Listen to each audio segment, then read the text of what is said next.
Welcome back to Tank Time, where I teach you how to lower your score without having to work on your golf swing. On today's agenda, we're going to be talking about yardage books and keeping stats. Have you ever wondered what's in all the pros' back pockets? Or have you ever wondered what they're looking at when they're on the course talking to their caddies? So when you're playing in a golf tournament, whatever governing body is running the golf tournament, like the LPGA, the PGA, the USGA, they will hire a third party to map the golf course. And then they sell those books to the players, so we have all of the numbers on the golf course.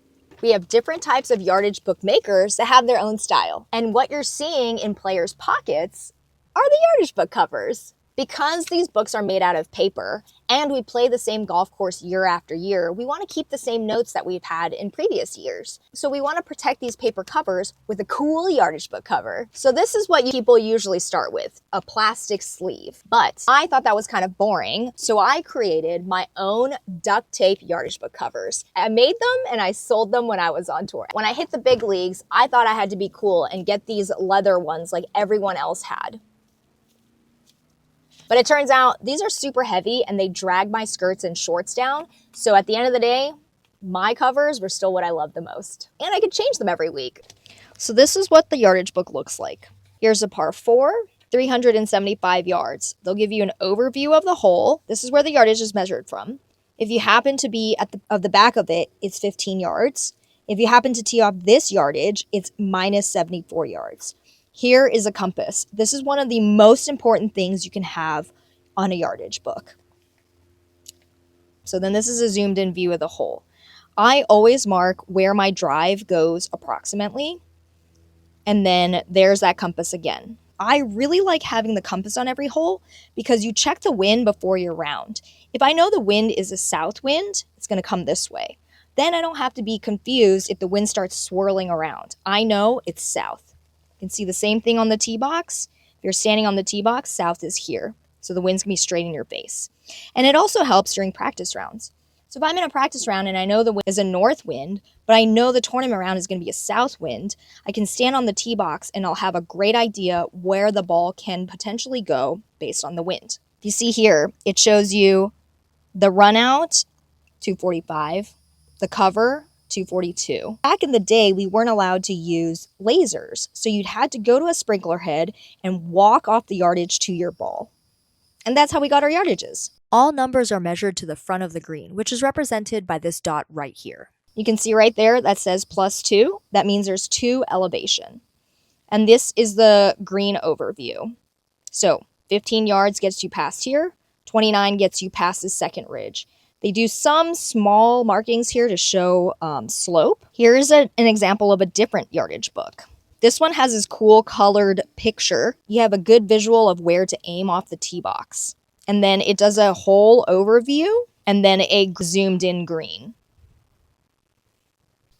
At the beginning of every round, they're going to release a pin sheet. And this will tell you exactly where the pin is on every green. If you're on the LPGA Tour and probably on the PGA Tour, they usually release these the night before so you can do all your homework before your tee time the next day. So let me show you what pre-round homework looks like. Round 1, May 24th, 2018, Volvic LPGA Championship, Travis Point Golf Club. So we have this yardage book here. And I would come to the first hole. This means the depth of the green is 28 paces. The pin that day is going to be 10 paces on the front and 4 paces from the right. So if I look at this green, there it is. I've marked it off. These boxes are 5 paces each. 5 plus 5 is 10, and then 4 from the right. And that's where that pin is. So why I do the homework the night before, I know that the best place to putt to this pin is going to be right around here. Pin high left or short. Gives me a good idea of my game plan before I even start the round. And you do that with every hole. So this is the second hole.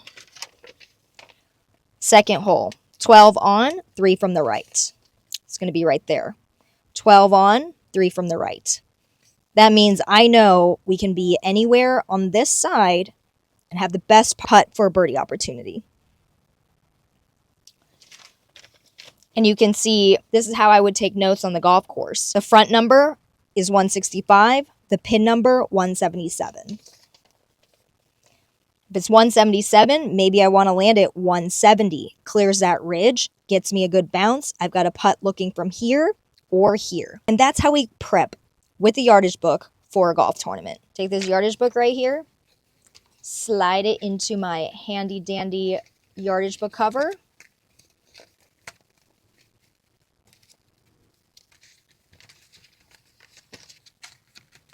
And there it is. Got my pencil holder right there. Got my yardage book in there. Got my pin sheets. And we ready to rumble. Like this video if you want to lower your score. Why is it so important to do your homework before the round? You want more information so you can score as low as possible. That's correct. We want to have the best look at birdie on every hole. And if having the pin up front means you have to hit a different shot from the fairway, it might mean you have to hit a different shot from the tee box. Having a yardage book and a pin sheet is really important, but you have to know how to use it. If you don't know how to use it properly, you won't be able to take advantage of the information that you have. So let's get you good at golf. Yardage books give us the opportunity to make a smart game plan. Sometimes you hit it offline or you hit it into the woods. The yardage book is going to help you figure out how far it is to reach a bunker, how far it is to carry a bunker. If the wind switches on you, what's it going to take to get into that bunker off the tee box? This is all information pros need before they hit every shot. We're trying to shoot as low as possible, and we can only do that if we have all the information. So if you're playing in a tournament, hopefully these tips will help you use your yardage book and your pin sheet. So please like, subscribe, and stay tuned for my next episode.